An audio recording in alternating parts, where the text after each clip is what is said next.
Before moving forward, you should take a moment to review the concepts you have learned. So, but first, I guess let's do it as we review.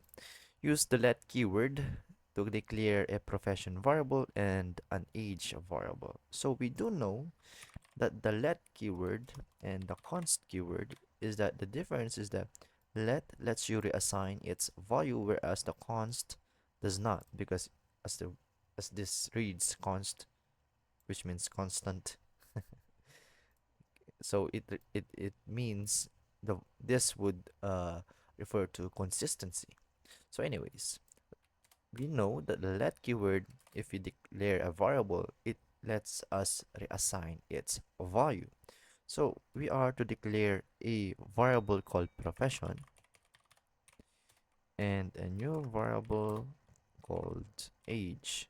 Now this is the process of declaring a variable. We are to create a variable. So this is called declaring a variable. So it says initialize profession with a string teacher. So this is a string value. So since we declared a profession variable, the initialize word means to set a value to your declared variable, which in our case the profession. So we are setting a value. That value would be a string value, which is the teacher.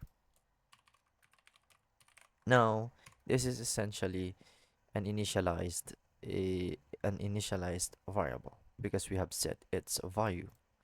So it says, okay, but do not initialize age with any value. Log both of your variables to the console to see the results. Okay, and then we passed in the already declared variable called profession, which has a string value, and then also console log the age. Okay, nice. Ooh, shiver me timbers.